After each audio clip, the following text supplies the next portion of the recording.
बैठे थे उनके साथ में मैं भी यहाँ बैठा था। आपको ध्यान है, जैसे मैंने आपको संज्ञान में लाया था।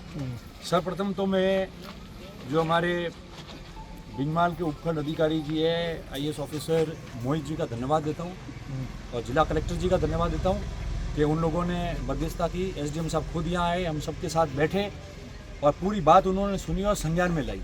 हमने वो सारी बातें बताई कि एक तो जो भी आदमी यहाँ तहसीलदार जी के पास आता है, ये महिलाएं जिन्होंने आपको अभी बताई है सारी बातें, कोई भी आता है तो उसको धमका देना, बाहर भेज देना, और नहीं तो बोले पुलिस बुला दे। सुनने वाला कोई नहीं। उसके अलावा जितनी भी पूर्व में शिकायतें हुई, अब जो सामान्य लोग हैं, गरीब लोग हैं, उनके तो आप तारबंदी तोड़ रहे हो, उनके खिलाफ कार्रवाई कर रहे हो, उनके कोई बाथरूम बनाओ, लोगों के काम में, पर्यटकों के काम में, उसको तोड़ने की बात कर रहे हो।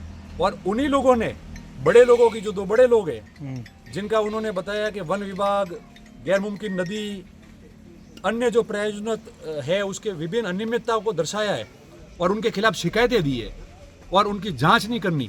सामने तो उसके कार्रवाई कर रहे हो, उनके खिलाफ कार्रवाई नहीं करनी। प्लस जिन्होंने शिकायत की है उनको परेशान करना, धमकाना। एक व्यक्ति ने आपको बताया कि वो उसकी 29 बीघा जमीन नहीं दे रहा है, अगलों को खरीदनी है, नहीं दे रहा है, तो उसको जैसे तैसे करके कल 151 में बंद किया और वो उसने खुद ने ही आपको कहा। तो ये सारी समस्याएं लेके सुबह ज्ञापन देने के लिए या उनकी बात बताने के लिए आए थे। वो बात सुनने को तैयार नहीं था और उल्टे इन महिलाओं को धमकाया कि जेल भेज देंगे, बंद कर देंगे। तो सब लोग यहाँ बैठे थे। कलेक्टर साहब ने बात की कि मैंने कहा ये तो आपके जो अधिकारी है, जिनके जिम्मे है कानून व्यवस्था संभालना, वो खुद ही कानून व्यवस्था कैसे बिगड़े उसका रोज कुछ ना कुछ करते हैं।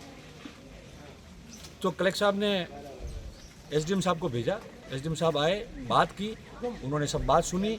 आज का भी जो ज्ञापन था वो लिया और उन्होंने बताया कि कल जितने भी प्रकरण है जिनमें एक पक्षीय कार्रवाई हुई और जिन दूसरों के खिलाफ कार्रवाई नहीं हो रही है, जो बड़े हैं उनको बचा के बैठे हैं, जो गरीब है उनके खिलाफ कार्रवाई हुई है, वो समस्त आप सारे जो है वो डॉक्यूमेंट आप लिए। कल आप लोग आओ सारे इकट्ठे होकर 5-7 जने, और मैं बैठ के पूरा उसको पढ़ूंगा, देख लेता हूँ और मैं उसकी पूरी जांच करा के कार्रवाई करूंगा और कार्रवाई कराऊंगा। तो उन्होंने जो है ये हमको कह दिया है, नहीं पूरा उन्होंने विश्वास दिलाया है। आश्वासन वाली बात भी नहीं है, क्योंकि उन्होंने चीजें समझी है, फैक्ट्स है, कागज पे है सारे। तो उन्होंने ये बात कही है। तो आज का कागज हमने दे दिया है कि किस प्रकार से गरीब लोगों को धमकाया, किस प्रकार से इनको बाहर बिठाया, किस प्रकार से जेल में बंद करने की धमकी दी। मुझे तो लगता है कि ये यहाँ इसीलिए बैठे हैं कि सरकार की बदनामी, और हमेशा होता है। मैंने पहले भी आपको कहा इनका इतिहास यही रहा है।